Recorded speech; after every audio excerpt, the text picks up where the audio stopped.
you Nightmare nerds, and welcome to the Season 2 premiere of Nightmare Network Podcast Edition. In celebration of Season 2, today I will be talking about my all-time favorite movie, Tremors. Originally a box office flop after its initial 1990 theatrical release, Tremors became a smash hit cult classic on home video and inspired a run of straight-to-video sequels, as well as my personal obsession with Kevin Bacon. Welcome to Nightmare Revisited. Hello all you Nightmare nerds, and welcome to the Season 2 premiere of Nightmare Network, our podcast edition. It is so great to finally be back and talking to you about those spooky things that keep us up at night and what they mean to us. So we have a lot of new content for Season 2. We have some new podcast episodes, so keep an eye out for them. Please like and subscribe. It's going to be a great Season 2. We have some new video content as well, and we are submitting some of our original Nightmare short films to a bunch of festivals, and I'm hoping to get some acceptances so I can share them out with you, and we can really make these nightmares get as far as we can. So it's going to be a really great Season 2, and I'm so excited to be here with you talking about our very own nightmares once more. We are having a very special episode today because today, get ready for it, we're talking about my favorite movie of all time. That is right, my all-time favorite movie. If I was on a desert island and could only pick 3 movies, I would pick this movie 3 times. What movie could it possibly be? You already know because you've looked at the title on this video/podcast. Today we are talking about Tremors, the amazing 1990 glorified B-movie monster movie that has inspired me for over 30 years now. I was very young when I saw this movie, and it is my all-time favorite. It's had such an influence on my life, and there's so much to talk about, but we're going to start off with how I first started to watch Tremors and the influence that it had on me, as we do for Nightmare Network's Nightmare Revisited. So to be honest with you, I don't really remember the first time I saw Tremors. It's that ingrained into my personality and into my subconscious. It feels like it's a movie that's always been with me. I tell my friends who've never seen it, or if I'm showing it to them the first time, or my girlfriend if I'm showing it to her the first time, which she did tolerate it to the best of her ability, I don't really need to watch it anymore because I could perform it in its entirety. I'm pretty sure I know every word that's in that movie. I quote it almost constantly. It's one of those things that's just, if this was Inside Out, and, they have those islands that make up the personality in your brain, I'd have, like, the monolith island in my brain would be Tremors. But I do know kind of how I was introduced to it. So when I was in preschool, my dad used to pick me up every day from preschool. He would take me to Blockbuster, and we would rent a Godzilla VHS. And I don't know why, but I loved Godzilla. I think it was mostly because my dad kind of, it was a thing that we could bond over, right? And I have some really great memories of my dad picking me up. We'd always rent a different Godzilla movie. My favorite Godzilla movie was the one where Godzilla is technically not even in. It's actually Home Alone, essentially, about a kid who goes into, hides in a factory from a bunch of bank robbers and, hallucinates that he's with Godzilla and his son on Monster Island, and that's where he gets the courage to, set up a bunch of Kevin McAllister traps and mess up all these bank robbers. But, I had these really great memories with my dad of him picking me up from preschool, us going to that great Blockbuster, getting a different Godzilla VHS, going home and sitting on the couch and watching it with him. And those are probably some of the best memories of my childhood. And, I've absolutely, I think that's where my kind of obsession and love of horror came from, were these really early explorations into the monster movie, right? And so I this part's a little bit of speculation. I don't know why my dad was ever like, well, he loves Godzilla. Let's give him a better monster movie with Kevin Bacon. I have my suspicions.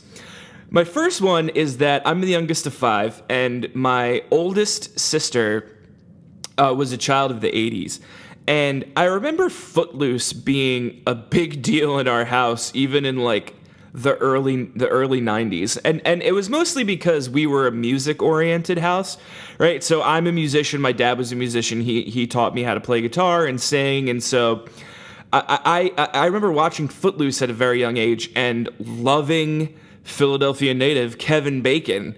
And all of the songs and everything. I remember like my one birthday, my dad got me a tape karaoke machine where I would you'd put a cassette in it and it had a little microphone and you could hit record and you could sing into it. And I remember the two songs I sang over and over again were The Boys of Rock and Roll from the Chipmunk Adventure and Never from the Footloose soundtrack, Moving Pictures, I think.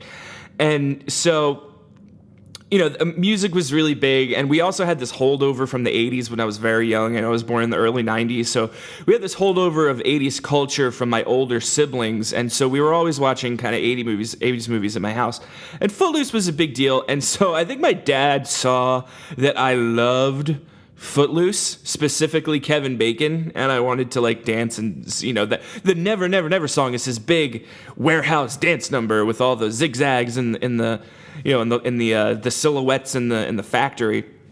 So I think my dad put two and two together and said, Kevin Bacon, monster movies, we need to get this kid Tremors.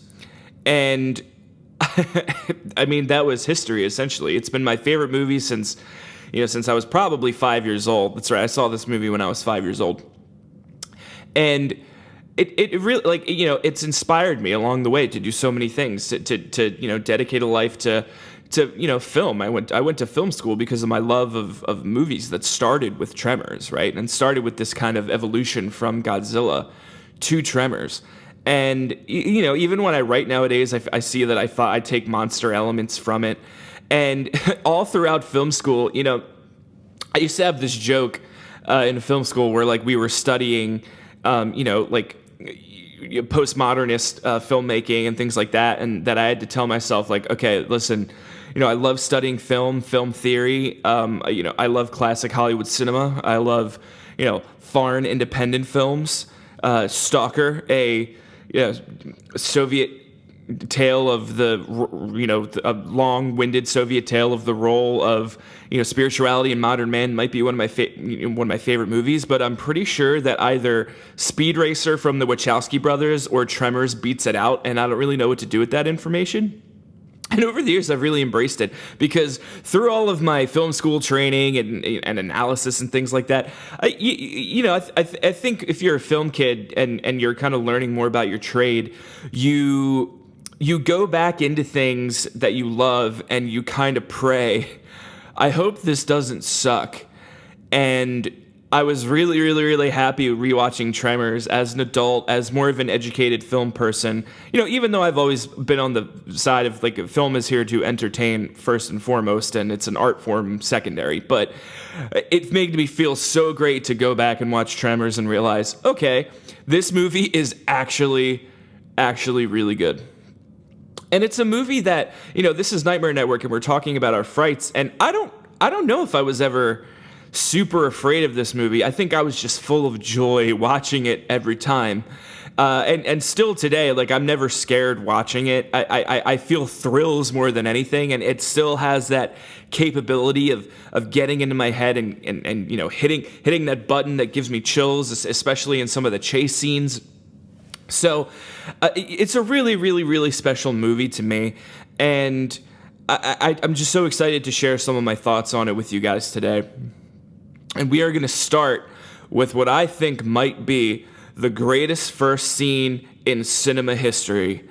This movie starts with Kevin Bacon pissing over a cliff, and that's it. That is how the movie starts. The movie starts with him shaking off his piss, zipping up his pants, and going back over to Earl, his buddy, in the truck.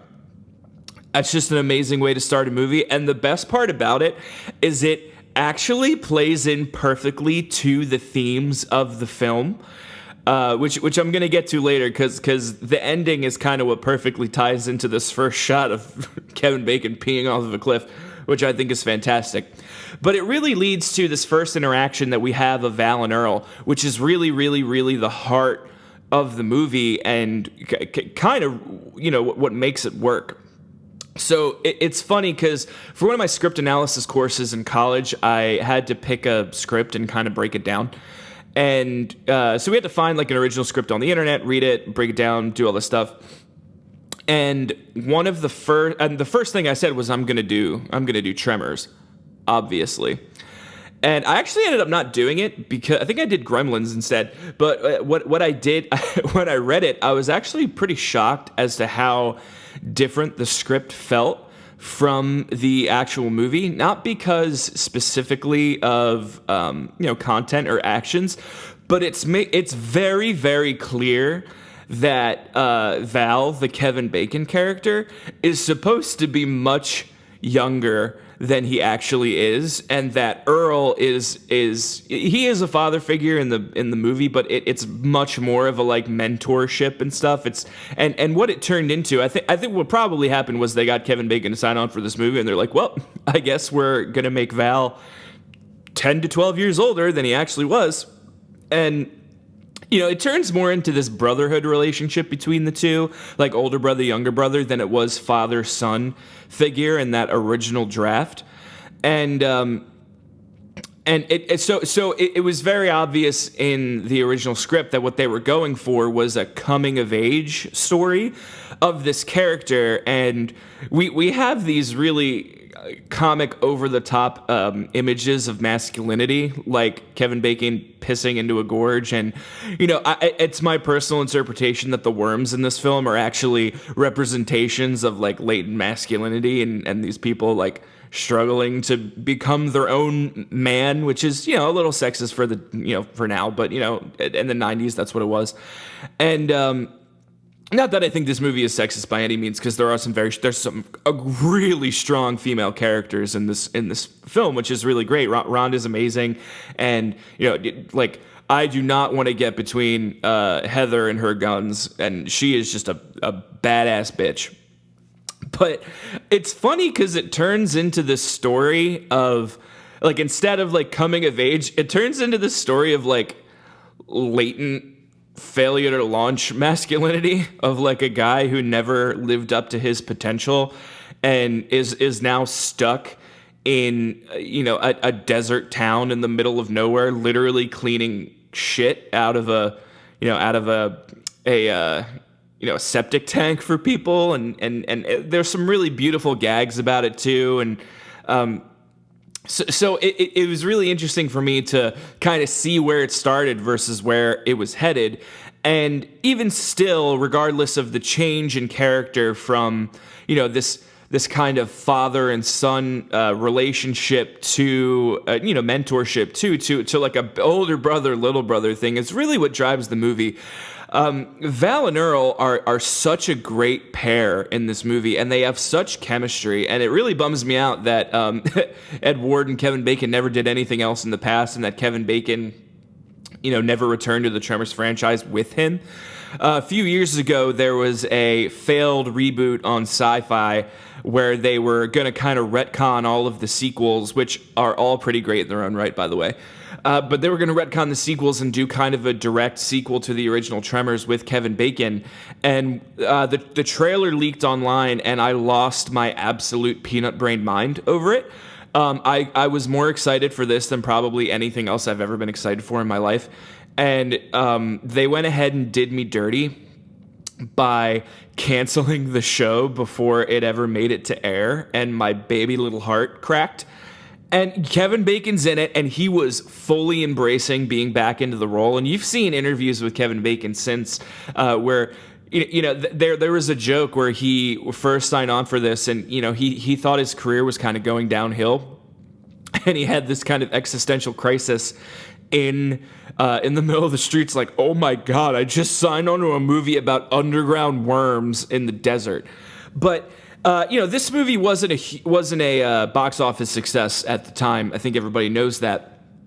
but it absolutely dominated on VHS and home video. It was one of the first movies to pioneer that, and it kind of changed the business model of cinema, where now we were using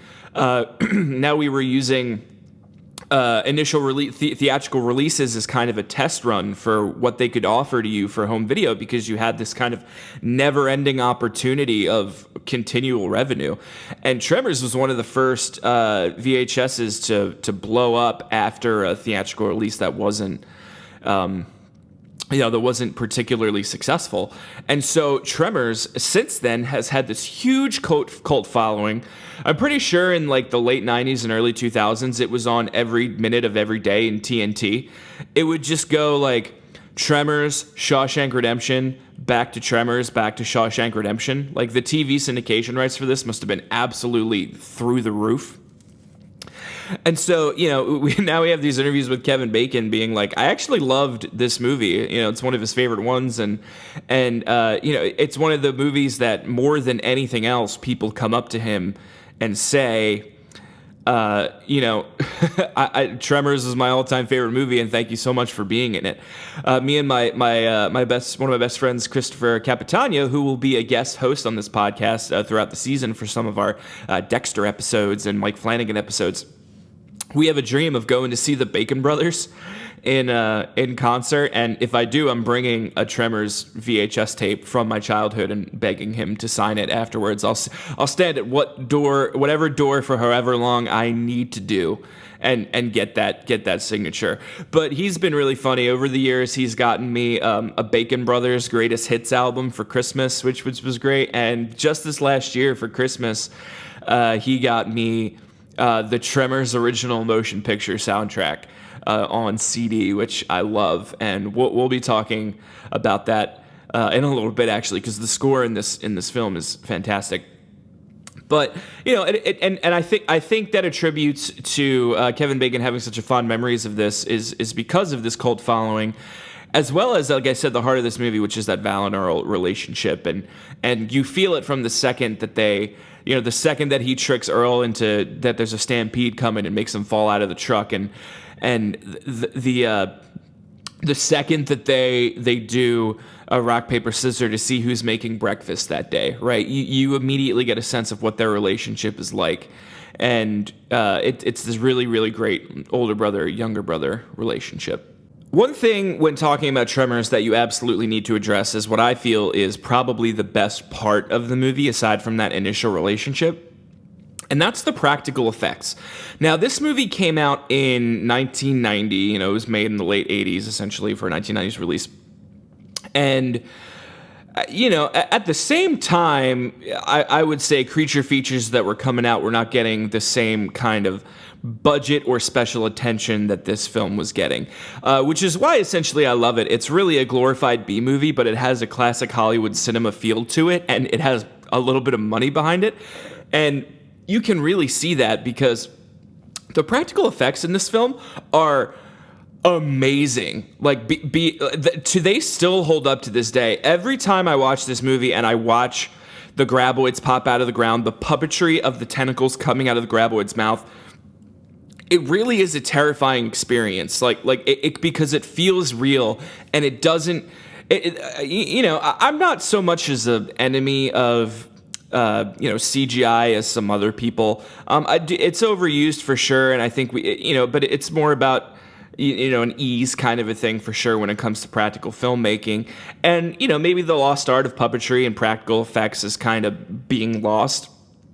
But man, it's really hard to feel like you're actually experiencing something with good puppetry, practical effects, makeup effects than I can for CGI. Sorry, James Cameron, but my whole point is there's been a whole ton of iterations of Tremors movies over the years, right? We started with Tremors, went to Tremors 2, Aftershocks, Tremors 3, Back to Perfection, Tremors 4, The Beginning, Tremors 5, which was Bloodlines, and Tremors 6, which was A Cold Day in Hell, and then the newest one was Tremors 7, which is Shrieker Island.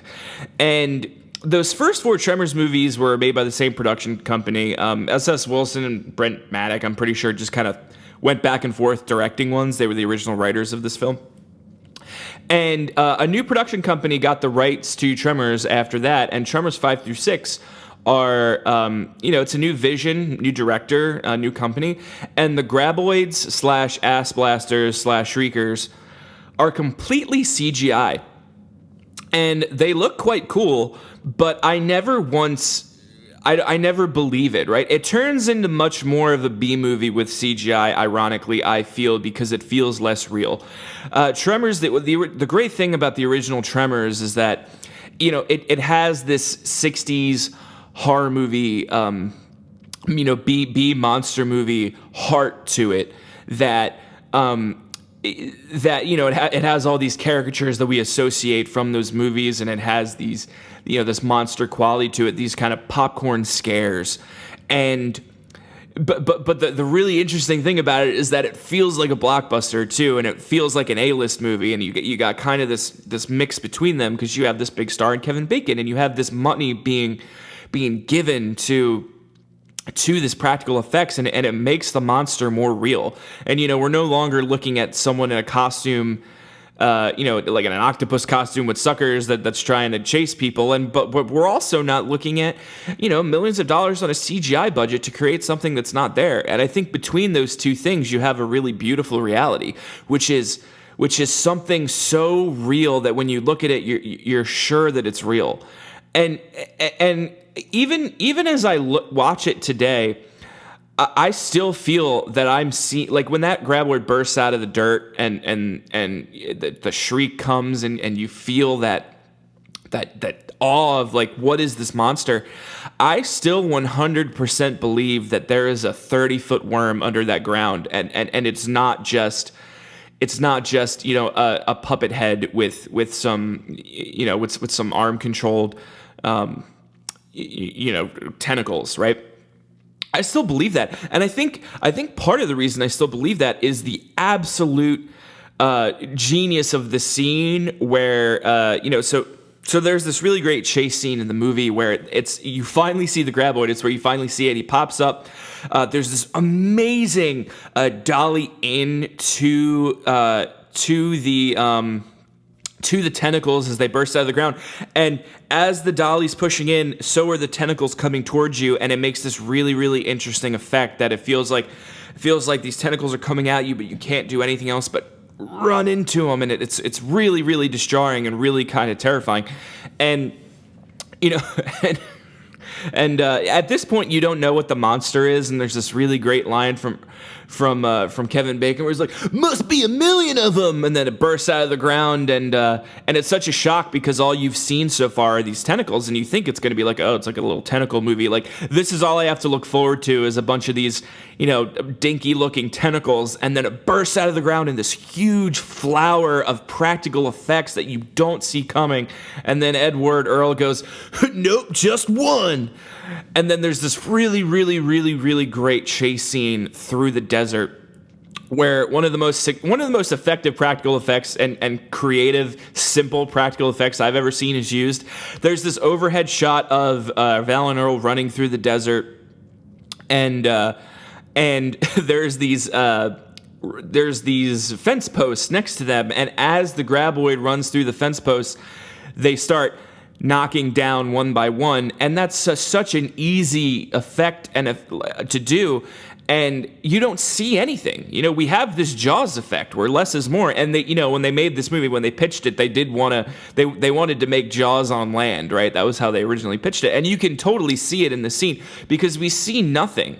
We see the result of the chase from an unseen monster through this simple practical effect of pulling down fence posts after someone runs by them. And it's really genius. And so it culminates into this jump scene where there's a concrete trench in the desert. Still not entirely sure what it's there for, but I'm sure it has a practical purpose in real life. But there's this concrete trench, and they need to jump over the trench to get to the other side so they're not killed by the giant monster.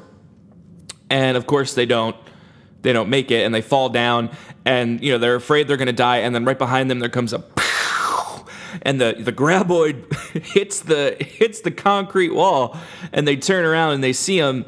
And, obviously he's dead. Now I'm describing the movie to you. That's what we do on the Nightmare Network podcast, is we describe to you a movie that you've probably already seen. But the reason this is so great is because once Rhonda finds them and helps them get out of the trench, the filmmakers made a choice to have that kind of facade in the front of the main puppet of the flower, which is what I like to call it, of the head of the graboid. But behind them, they had a different, piece, which was essentially a long body that they dig out from the sand. And so you have these kind of two disconnected pieces, but it builds the illusion that there is this 30-foot worm underground. And it's just an amazing piece of filmmaking that they're building this illusion that it really is there to such a success that when I see it, I obviously, I know it's a movie, but I don't see a puppet when I see a graboid. I see a real thing. It's so real to me, and I hope it's as real to you as it is to me, because it's part of the reason why this movie is such magic. And the practical effects in this movie are something that really, really, really, really, really hold up. And I think this specific scene is really a culmination of all those things. It's a culmination of tension that they build so well. It's a culmination of the practical effects and this illusion of reality that they build. And through all of these components, we're given this A movie meets B movie type of feeling, and that to me is what makes Tremors so special. The sound design in this movie and the score are absolutely fantastic. I've kind of already talked about how this feels like an A movie and a B movie mixed together, and I think the score really helps to kind of push that along. So originally, what they wanted to do is, there's these kind of country songs that are heard throughout the movie. It's like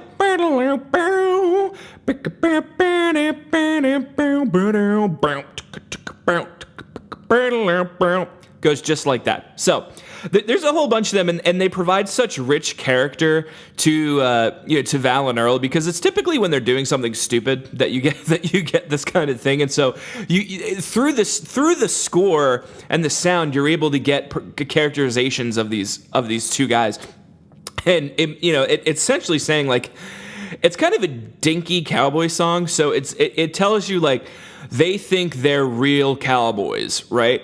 And they also think, but they're actually kind of pathetic, that's what that song says to me, right?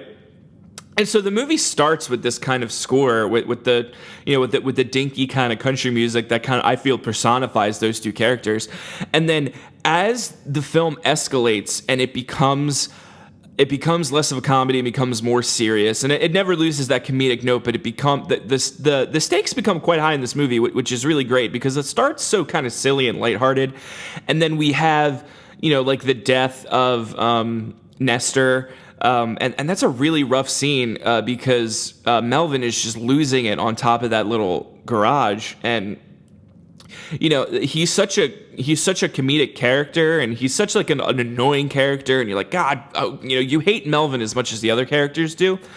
And when his dad dies and he's crying on top of this this garage that he's holed up on, instead of showing him crying, the filmmakers do this really great thing where they show the reactions of Kevin Bacon, Ed Ward, and Miguel, and so we're seeing this through their eyes. It's the eyes of the characters that have been annoyed by Melvin the most throughout the movie, and it's just such an interesting feeling, because now you're seeing even these characters who have been so annoyed by him are feeling this emotion towards him.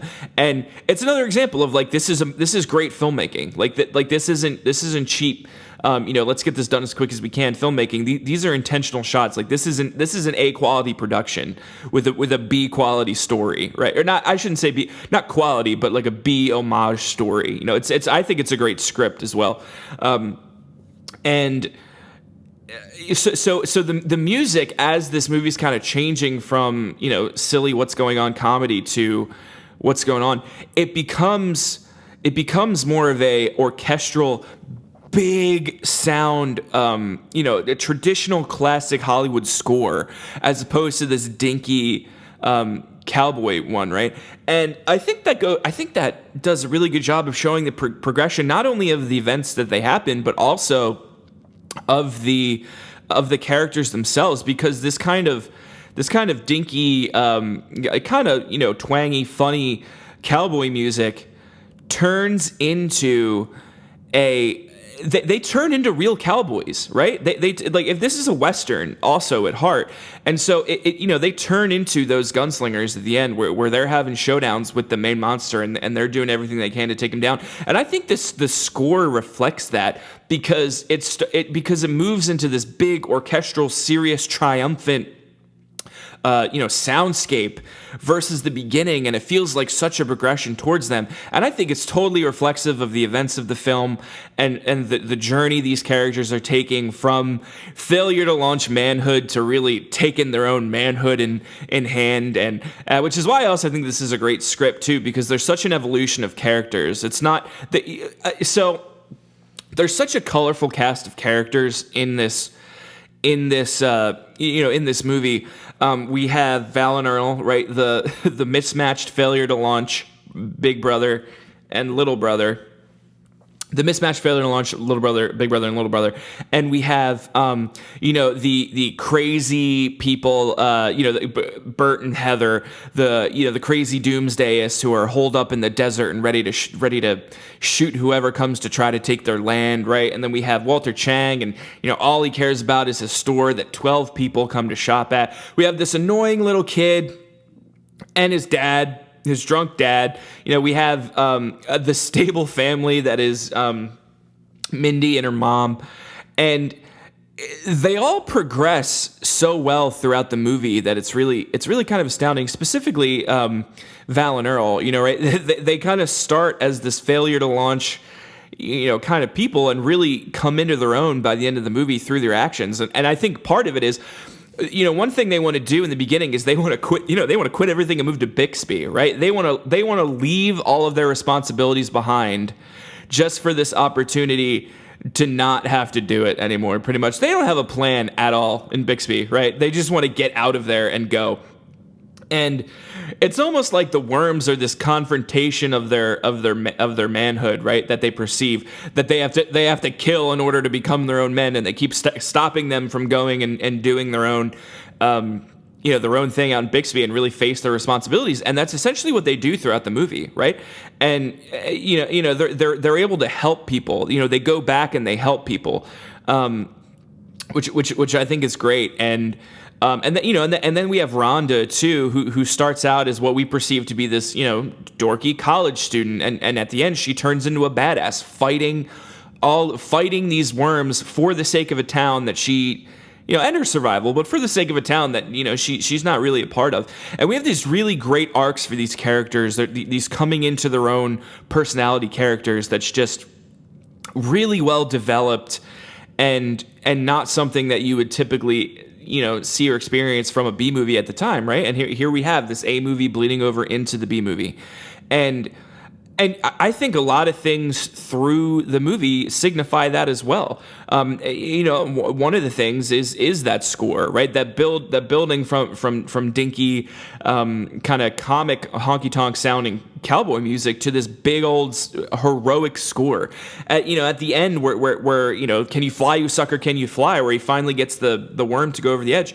There's big orchestral swells, and I could hear it in my head, and it's such a contrast from Val and Earl, screwing up, clearing out a septic tank and getting covered in crap, right? And that little like wah, wah, wah, wah, wah, wah, wah, like playing over that. It's such a development that this movie is so well crafted and well thought out and well developed. I think I'm going to go ahead and jump the gun here and say, pun intended, and say that probably the best scene in this movie is the gunfight scene in Heather and Bert's basement. That scene probably is 100% of the reason why Burt Gummer kind of took over the reins in the spinoffs, because that scene is quite popular, and Burt's such a good character too that once it came to kind of the spinoffs, and they knew they weren't going to get Kevin Bacon back because he was an A-list star again at that point, they kind of turned to Michael Gross, and he to his credit, he really jumped into the Burt Gummer role and embraced it for years and years and years. And yes, he has been in all 7 Tremors movies, the only one who can boast that accomplishment. But watching that again, that scene is really something, because as of that point, they're kind of independent characters, right? They go off on their own to try to like hunt whatever they think is killing people, and they're kind of removed from the narrative for a little bit. Meanwhile, in the Town of Perfection, people are dying and they're huddling in on the roofs, and Heather turns on this, they finally get radio contact with them, and Heather turns on this thing where I'm still not sure what it does. Looks like a bullet grinder. I don't know if that's a thing. If it is, let me know. I don't know what it is, but looks like a bullet grinder. It makes a whole lot of noise, and they see a graboid shooting for their house. And actually the effects in that one are really good too. There's like a periscope effect where you see just this little hump of what looks like leather like come through the desert. It looks like a dolphin like whoosh, like coming out of the water and the ground, and that's that kind of whole other Jaws on land kind of pitch. And I remember to an extent, even though I can't specifically remember the first time seeing this movie, but I remember the feeling that once radio contact cut off from them, it's this really abrupt, scream by Burt where that graboid punches through the wall. You just hear, and the tension in that scene is great. The tension is literally the tension that you feel from their tool wall, which is folding in from the amount of pressure on the wall, and I feel like if there was a movie that was made nowadays, what would happen was, that they'd just be talking about it, and that the graboid would burst through the wall in like a jump scare kind of a feel, right? And it would just be such a jarring shock and everything. But this movie, because it was crafted differently, let me tell you, it doesn't take that route.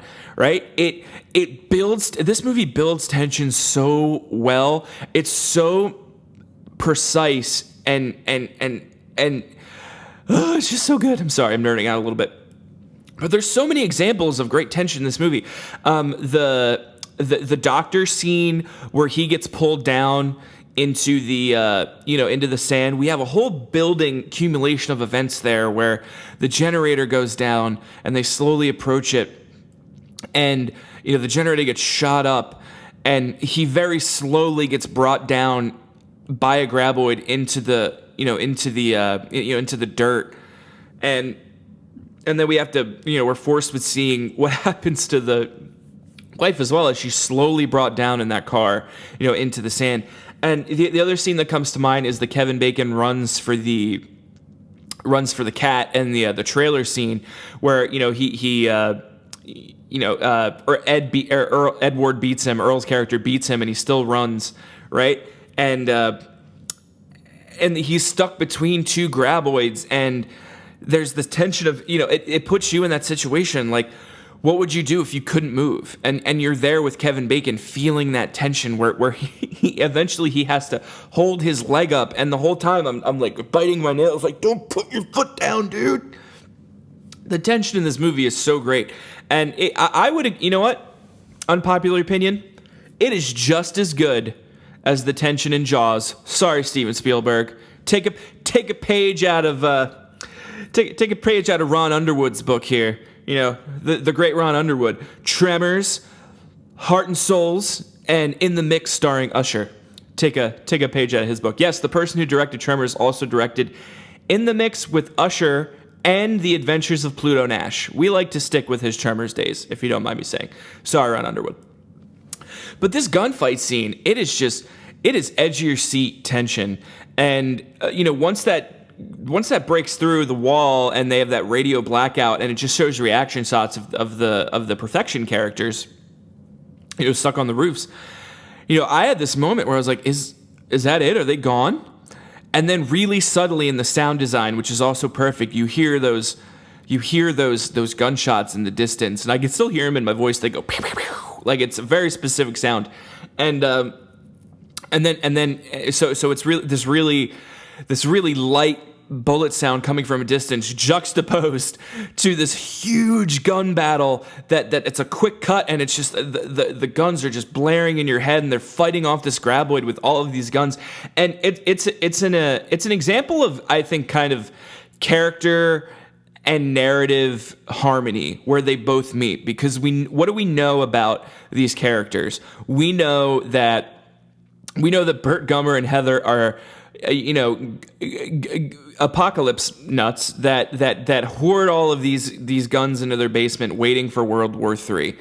And what do we know about the graboids, right? They're attracted by sound. So it's this perfect combination of the two, and and the writers are able to write those characters out of that scenario because of their previous characterizations, right? They are fully equipped to take on this graboid because of what we know about them. And I think that's a really, really, really great example of how characters can help your plot and move your story forward by giving them the tools they need to succeed in a narrative naturally, right? And so that's why I also think this gun battle is such a kind of crux of the movie, because it's action packed. It has great effects. There's that one shot of the tentacle coming and grabbing Bert and pulling him to the ground, and Heather's character shooting it off with a shotgun. It's some great effects, great action, great writing, and it all culminates in this, again,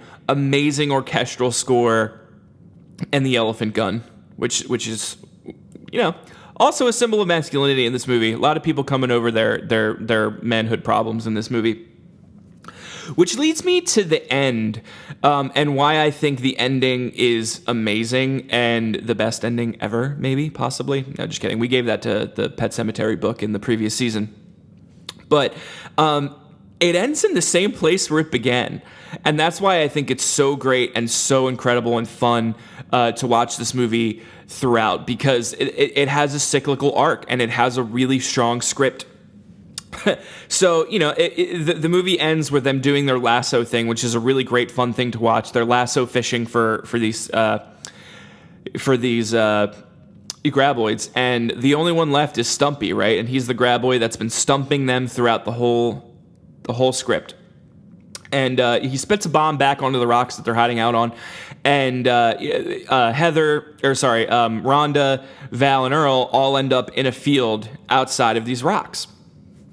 And so Kevin Bacon, they all want to go back to the rock and just sit there and wait to die and try one more time because they have one more bomb left. And Kevin Bacon, throughout a culmination of all of the things, this whole story, finally takes responsibility into his own hands and says, I'm going to do this. I'm taking control of my own life. He uses the bomb to throw it behind the worm, which shoots at him. He unnecessarily stands in the same spot because, he doesn't need to anymore, because the worm is essentially on a crash course anyway, because he's freaking out because of the bomb. But it would not make for the right dramatic effect. He is standing at the edge of the cliff, ready to play. Well, actually, he plays chicken with him, which is cool. It's another Footloose callback. That's exactly what happened. He played chicken. So he jumps out of the way. There's this really great push-pull for Kevin Bacon on the dolly, and he jumps out of the way, and the worm falls off the same cliff that Kevin Bacon pissed down in the first shot of the movie. So, not only did Kevin Bacon's worm make its way over the edge of that cliff, but also the graboid. And we have this amazing mirror of what I feel is this, failure to launch masculinity, of him finally taking responsibility, purging the worms, purging that that failure to launch mentality, killing the final worm over the same cliff he peed off of in the very beginning, where all of this started, and then he caps it off with, just kind of hit me, right? Stampede. which is how the whole movie started. It's so cyclical, and that same spot, that's the whole movie. It all comes full circle, and to me, it becomes this story of failure to launch masculinity and taking control of your life and becoming not only the man but the person that you want to be. Right, absolutely. There's some phallic imagery going on in this movie, but it's also Rhonda's story too. At the beginning, she's this college student who has no idea what she's getting into or what she's doing, and at the end, all three of them are. She's on a press tour for this. She's come into her own. She's a bad bitch. She saved their butts getting off those rocks with the pole vault, and we have this really amazing circular narrative for these characters, a circular arc, and it's just it's just an amazing story, amazing practical effects. It's an amazing example of filmmaking, and I'm sticking to that. So why is this movie so important to me? I've watched this movie over 100 times in my life. There's no doubt about it. It's the movie I've seen most. If I was on a desert island, I'd pick this movie. It's the movie that got me into movies, right? The whole reason I'm here is because of Tremors. Unknowingly, Kevin Bacon made a movie in 1990 that shaped an entire person's life. I wouldn't have loved movies had it not been for this movie. I wouldn't have gone to film school had it not been for this movie. I wouldn't love horror if it wasn't for this movie. And I have such beautiful memories of this movie too, right? I have memories of, watching Tremors with my friends and being like, this is mine, right? Like this is my special thing. And I have really great memories of sitting on the couch with my dad watching Tremors. And this is such a great example of what movies can mean to us. And I'm sure you guys have a Tremors as well. So please, like and subscribe. Let me know in the comments, what's your Tremors? What's the movie that means more to you than any other movie because of the relationship you have in it and the relationship that it has given others with you? Like, what relationship has it facilitated for you to have with others? Because Tremors has just given and given and given everything it's had to me since I was young. So thank you guys so much. This has been Nightmare Revisited. Tremors, my absolute favorite movie. I hope it did not let you guys down. And yeah, like and subscribe. We'll see you next time. Thanks a lot, Nightmare Nerds. Thanks for tuning in to Season 2 of Nightmare Network. Remember to like and subscribe and follow us on our Instagram, Facebook, and Twitter for updates regarding all things terrifying. Is there a movie or TV series you want us to talk about on our podcast? DM us and let us know. Remember, here at Nightmare Network, you share your scares.